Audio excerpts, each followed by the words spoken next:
donc, ouais, cette démarche, elle peut pas se faire, elle peut pas se faire comme on disait tout seul, hein. Et donc, il y a tout un parcours avant d'arriver à la chirurgie et parcours qui se poursuit par la suite, hein.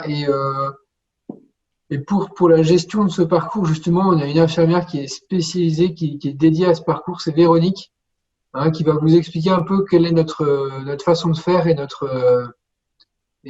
quel est ce parcours et pourquoi il a été créé et à quoi est-ce qu'il mène. Je vais laisser la parole à Véronique. Bonjour tout le monde, du coup, bonjour à tous, je m'appelle Véronique et je suis infirmière à la clinique de Kérodrin. J'espère que vous m'entendez bien. C'est bon? Donc, je coordonne le séjour Botero, dont on va parler un petit peu, depuis 3 ans maintenant. Ça fait 3 ans qu'il existe et c'est toujours un plaisir de l'organiser. Donc, je vais vous en parler du parcours en général.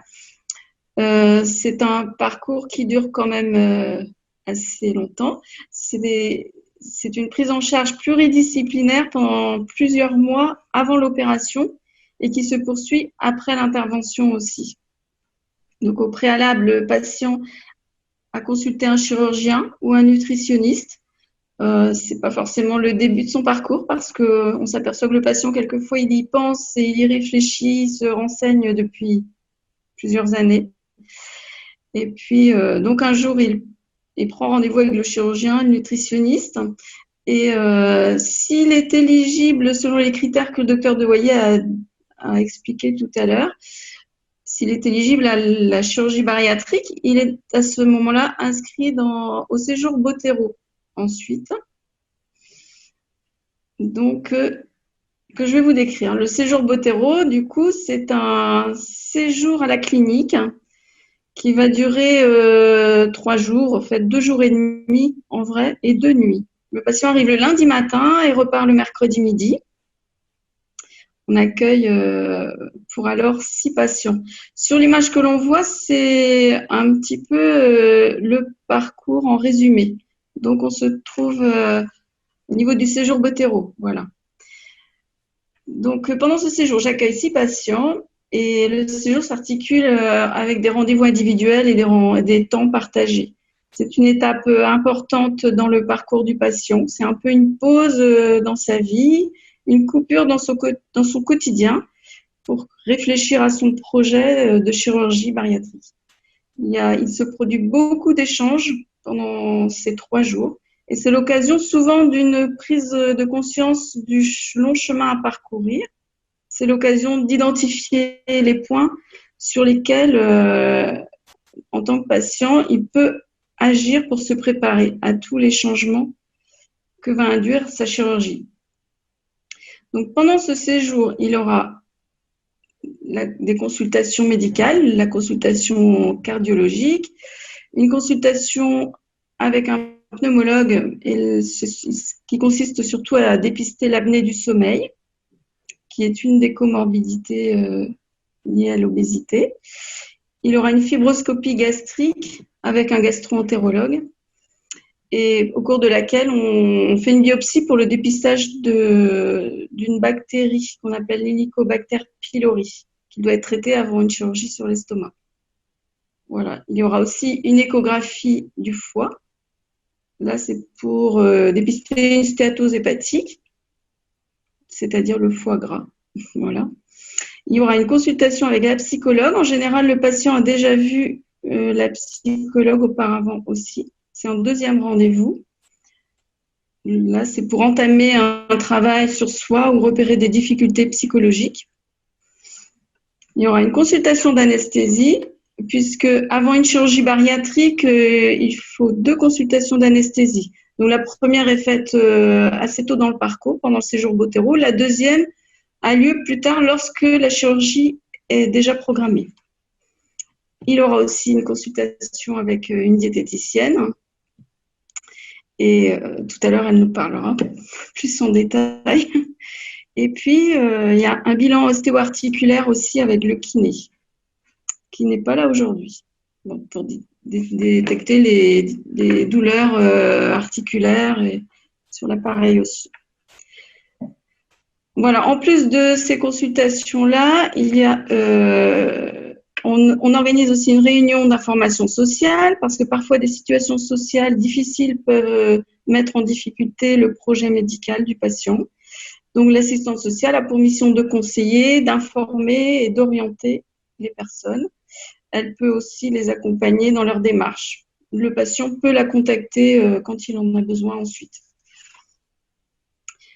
Pendant le séjour, il y a aussi un atelier d'activité physique avec un coach sportif de l'UFOLEP. Donc cet atelier-là se passe dans la bonne humeur et c'est l'occasion d'expérimenter quelquefois pour le patient l'effort physique et de découvrir aussi ses propres capacités, ce qu'il peut faire pour dépasser un petit peu, sortir un petit peu de sa zone de confort.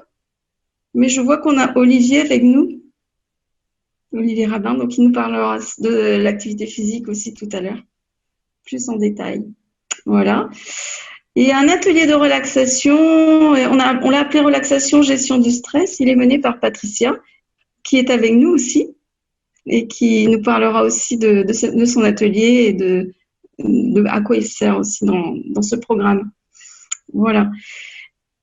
Pendant le séjour, il y a aussi une réunion qui est menée par les chirurgiens et sur le thème de comprendre ma chirurgie. Donc là, c'est l'occasion vraiment de connaître en détail tous les tenants et les aboutissants de la chirurgie et les méthodes chirurgicales, la différence entre la sleeve et le bypass, l'anneau gastrique, etc. Les patients, en groupe de 6 patients, comme ça, se sentent libres de poser toutes les questions qu'ils veulent et ont le temps surtout de le faire.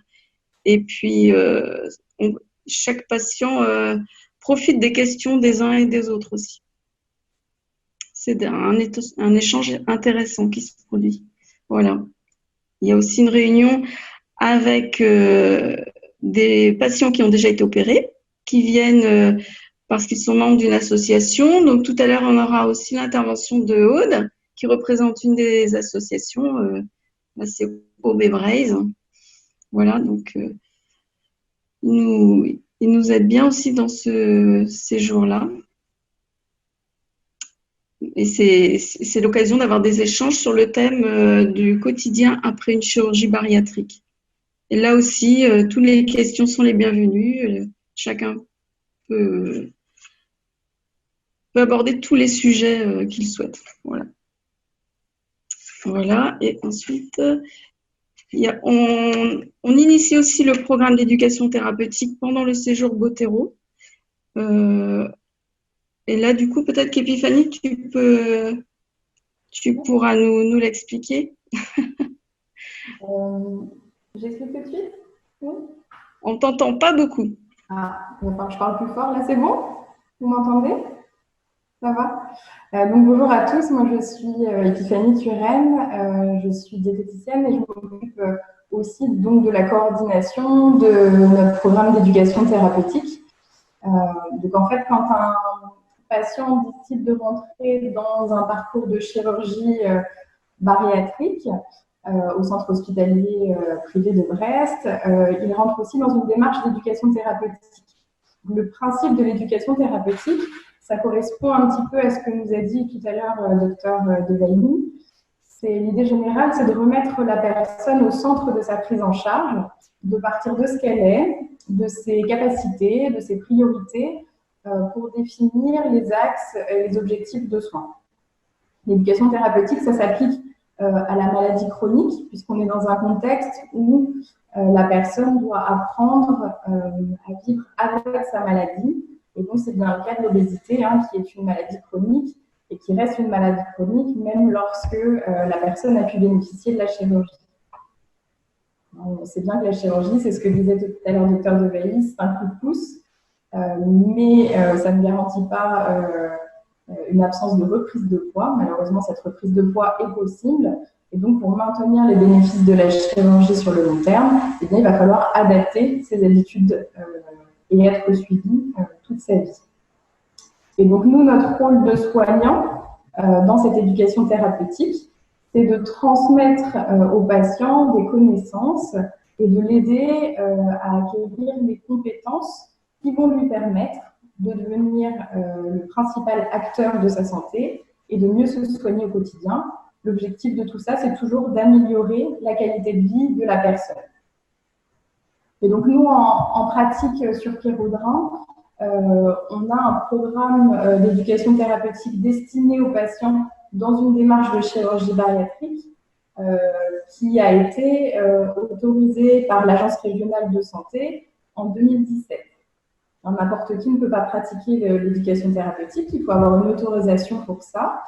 Donc on l'a eu, et notamment un des critères qui est important pour pouvoir être autorisé à pratiquer, c'est que l'ensemble des intervenants du programme soient formés. Donc l'ensemble de l'équipe d'ETP de Kéraudrin est bien formée à l'éducation thérapeutique. Donc le programme en tant que tel, il s'articule en 3 parties. On a d'abord ce qu'on appelle le bilan éducatif partagé. Ensuite, on a des séances éducatives qui peuvent être collectives, qui peuvent être individuelles. Et ensuite, on a un bilan d'évaluation. Le bilan éducatif partagé, donc la première étape du programme d'éducation thérapeutique, a lieu durant le séjour Bottero. C'est en fait un entretien qui est réalisé avec une infirmière pour permettre d'apprendre à se connaître et de définir des objectifs personnalisés. Ensuite, à l'issue de ce bilan, eh bien, le patient a la possibilité de s'inscrire à des séances d'éducation thérapeutique. Certaines sont facultatives, certaines sont proposées de façon systématique puisqu'on estime que leur contenu est important pour tous les patients inscrits dans la démarche. Donc ça correspond aux séances qui vous ont déjà été citées par Véronique, c'est-à-dire la séance où on explique les principes de la chirurgie, qui est donc animée par l'équipe de chirurgiens. La séance qui est animée par Véronique avec un ou plusieurs patients membres d'une association qui explique le quotidien d'un patient opéré d'une chirurgie bariatrique. Et puis ensuite, quand on se rapproche de la date de l'intervention, on a également 2 autres séances que l'on propose de façon systématique. La première, c'est l'atelier RAC, qui vous a été présenté tout à l'heure par Karine. Et la seconde, c'est un atelier diététique qui permet d'expliquer les principes de l'alimentation après l'intervention. Après, on a aussi un certain nombre de séances donc, qui sont facultatives, auxquelles le patient peut choisir de s'inscrire ou non en fonction de ses objectifs. Il y a des choses sur l'activité physique, sur l'image corporelle, sur l'alimentation, évidemment. On a également des séances individuelles pour apprendre à lâcher prise. Et donc, une fois que le patient a réalisé toutes les séances auxquelles il a souhaité s'inscrire, eh bien, on fait un nouveau bilan avec l'infirmière d'éducation thérapeutique pour évaluer l'évolution de la personne et éventuellement définir de nouveaux objectifs. Et à partir de ce moment-là, le processus d'éducation thérapeutique peut reprendre. Et donc, finalement, c'est quelque chose qui s'inscrit dans la durée, puisqu'à chaque bilan, on peut décider de se fixer de nouveaux objectifs et de participer à de nouvelles séances. Et donc, voilà, ce programme, on le propose depuis 3 ans. Il est destiné à toute personne dans une démarche de chirurgie bariatrique, opérée ou non. Et c'est un programme qui a été autorisé pour l'ensemble du territoire de santé. Donc, on est susceptible d'accueillir toute personne intéressée et résidant dans notre territoire de santé, c'est-à-dire dans le Finistère.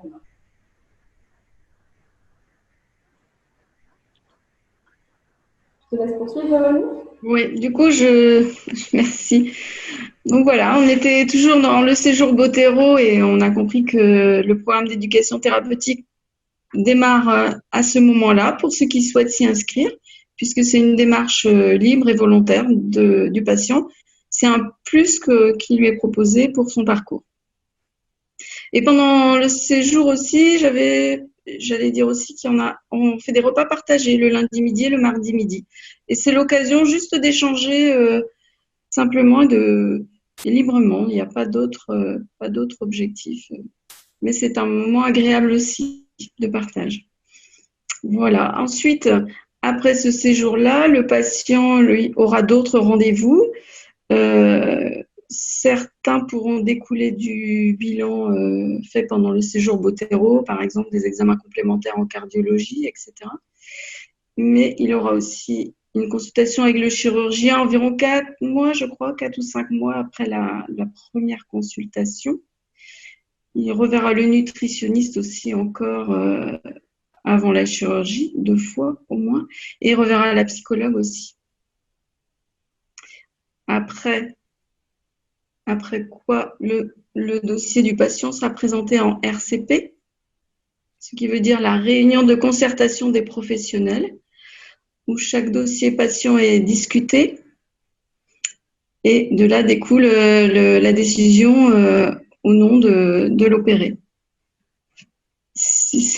Vous pouvez compléter si vous voulez, docteur De Voyer. Non, c'est très bien, c'est ça. C'est ça.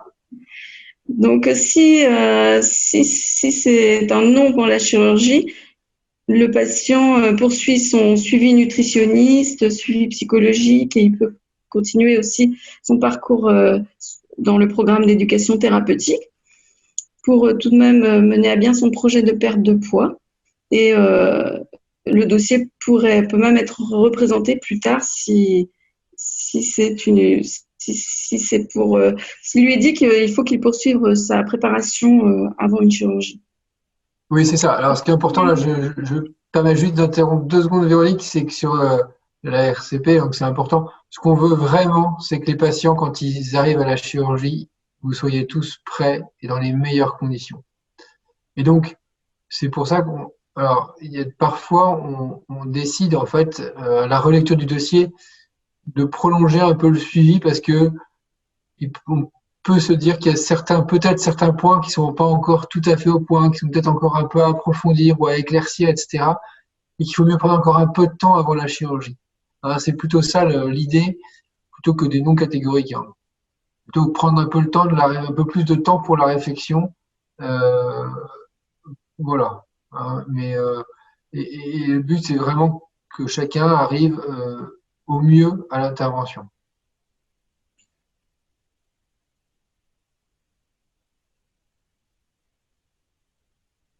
On n'entend pas, Véronique. Ah non, j'ai mal appuyé, pardon. Si l'intervention est donc proposée et possible, dans ce cas, il y a une demande d'entente préalable à la sécurité sociale qui est faite automatiquement. Un nouveau rendez-vous avec le chirurgien est prévu. La date du bloc est fixée. Et si le patient le souhaite toujours, il peut aussi prendre le temps avant sa chirurgie, s'il le souhaite d'ailleurs. Et un autre séjour d'une demi-journée à la clinique est programmé aussi. Donc, c'est l'atelier RAC en route vers ma chirurgie qui est alors proposé aux patients. C'est ce dont nous a parlé Karine tout à l'heure. Ou avec un kiné, on reparle du séjour à la clinique et on repose toutes les questions concernant le séjour, la chirurgie en elle-même et puis aussi l'alimentation après la chirurgie, dans les premiers jours et les premières semaines. Donc c'est là où toutes les questions sont abordées aussi pour que le patient arrive fin prêt au jour de la chirurgie.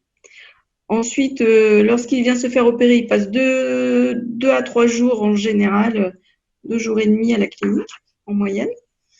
Et puis, après l'opération, il y a encore un suivi post-op. Donc, le patient reverra le chirurgien 1 mois après, puis 4 mois après la chirurgie, puis à 1 an, et ensuite tous les ans. Pour le nutritionniste, il le verra tous les 3 mois pendant la première année, et ensuite tous les 6 mois. Et là, c'est un suivi à vie. Le patient qui se fait opérer d'une chirurgie bariatrique sait qu'il est préconisé un suivi à vie pour cette chirurgie. Donc, tous les 6 mois, il a une prise de sang et un rendez-vous avec le nutritionniste. C'est pour repérer des éventuelles carences. Et voilà. Et la diététicienne aussi reprend contact avec le patient 15 jours après la chirurgie. Elle le revoit 1 mois et ensuite selon les besoins. Voilà, et le patient continue, s'il est inscrit dans le programme d'éducation thérapeutique, le parcours se poursuit, même après la chirurgie, le temps qu'il le faut, quoi, en fonction de ses objectifs. Et s'il s'y était pas inscrit avant la chirurgie, il peut le faire après. En fait, on rentre dans ce programme avant, pendant ou après, ça n'a pas d'importance. Voilà. Là, j'ai un petit peu parlé de l'ensemble du parcours en résumé. Je ne sais pas s'il y a des questions, peut-être.